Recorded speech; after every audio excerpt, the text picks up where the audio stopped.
अगर दिल में प्यार की फैक्ट्री, मस्तिष्क में बर्फ की फैक्ट्री, जुबां पर शक्कर की फैक्ट्री हम सब खोले तो जैसे बारिश होने पर जैसे इधर उधर से सभी नालों से पानी आने लगता है, उसी तरह तीनों फैक्ट्री के खोलने से हमारे जीवन में न जाने कहाँ से सुख, समृद्धि, धन, ऐश्वर्य, लक्ष्मी, सफलता और मित्र तथा रिश्तेदार और खुशियाँ ही खुशियाँ अपने आप चले आते हैं। और सबसे कमाल की बात, इन फैक्ट्रियों को लगाने में 1 रुपया भी नहीं लगता है। वाणी, हमारी मधुर वाणी सबको अच्छी लगती है और प्रत्येक व्यक्ति मधुर वाणी को ही सुनना चाहता है। मधुर वाणी बोलने का अर्थ झूठी हाँ में हाँ मिलाना नहीं होता, बल्कि प्रिय और मधुर वचन बोलना, सत्य भाषण करना, हितकारी बात कहना और ऐसी बात करना है जो बोलने और सुनने वाले दोनों को प्रसन्नता देने वाली हो। अपनी इस मधुर वाणी के बल पर हम गैरों को भी अपना बना लेते हैं। हमेशा याद रखना, जीभ कभी नहीं फिसलती है। दिमाग में जो चल रहा है वही हमेशा जीभ पर आता है। इसीलिए हम जो सोचते हैं वही बोलते हैं। किसी ने सच कहा है, जुबान से निकली बात और कमान से निकला तीर कभी वापस नहीं आता। इसीलिए हमें मीठा बोलना और विनम्र होना चाहिए ताकि हमारी प्रसन्नता बनी रहे। मिठास से बोलने वाले की तो मिर्च भी बिक जाती है, मिट्टी भी बिक जाती है, परंतु कड़वा बोलने वालों की मिश्री भी नहीं बिकती, सोना और महल भी नहीं बिकते। मीठी वाणी बोलना हमारे शरीर का आभूषण है, जिसके द्वारा हम सम्मानित होते हैं, समाज में प्रतिष्ठा प्राप्त करते हैं। इसको बड़ी ही सूझबूझ से सोच विचार करके ही खूबसूरत शब्दों के माध्यम से बोलना चाहिए। हम पहले बोल देते हैं, फिर समझते हैं गलती हो गई, फिर सोचते रहते हैं क्यों बोला। इसीलिए सोच समझ कर बोलो, बोल कभी गलत नहीं निकलेंगे। मीठी और सत्य बात बोलने वाला व्यक्ति सदैव सम्मानित होता है।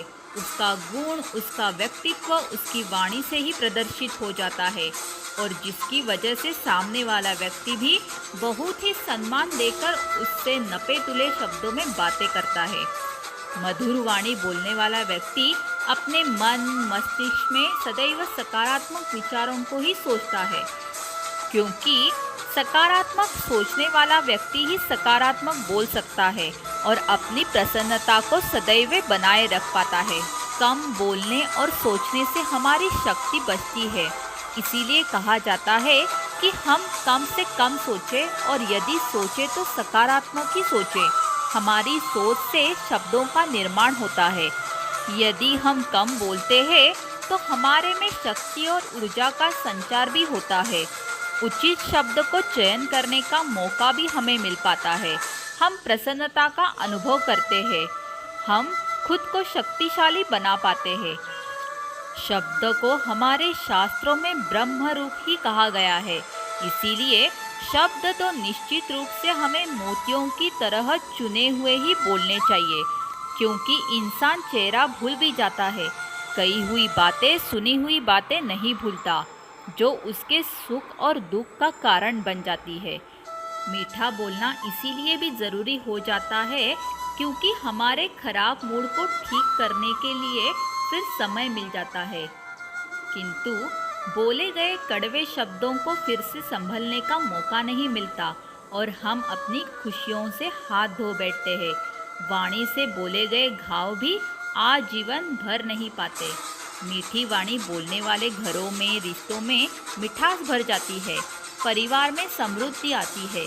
परिवार का हर सदस्य एक दूसरे का मान सम्मान करता है और उनके रिश्ते भी मजबूत बनते हैं। ईश्वर ने वाक शक्ति के रूप में मनुष्य को एक अमोघ शस्त्र प्रदान किया है, जिसे हम वाणी कह सकते हैं। इसका उपयोग हमें अपने वाणी में अमृत घोल मीठे वचन बोलकर ही करना चाहिए। हमारे मीठे बोल दूसरों को राहत पहुंचाने के लिए होने चाहिए। सत्य और प्रिय भाषण बोलना, मीठे शब्दों का प्रयोग करना, धर्म संगत बातें बोलना, प्रसन्नता देने वाली बातों को प्रयोग करना जीवन में एक कला और विज्ञान है। हमें इसे सीखना चाहिए। मधुर वचनों का प्रयोग कर सालों साल किसी प्राणी के हृदय में स्थान पाया जा सकता है। वैसे ही जैसे शहद का उपयोग हजारों हजारों साल तक किया जा सकता है, हम सब मनुष्य अपने जीवन काल में मान सम्मान चाहते हैं। यह मीठे वचनों के प्रयोग द्वारा ही प्राप्त हो पाती है। हमारा मीठे वचनों का प्रयोग ही हमें जीवन में सफलता, समृद्धि या बड़ा कुछ प्राप्त करने को उपयोग आता है। हम सब मीठे वचनों का प्रयोग कर भी दूसरों पर अपना प्रभाव इसलिए नहीं छोड़ पाते हैं क्योंकि हम स्वार्थवश अपने ही विषय में अधिक से अधिक सोचते हैं, अपने बारे में ही बातें करते हैं। जबकि हमें सफल व्यक्ति के रूप में इस बात का ध्यान रखना चाहिए कि सामने वाला व्यक्ति क्या सुनना चाहता है, उसे प्रसन्नता किस तरह की किन बातों को करने से मिलेगी, और यही हमारे निर्णय लेने का विज्ञान हमें लोकप्रिय बनाता है, हमारे जीवन में खुशियों की चांदनी बिखेरता है।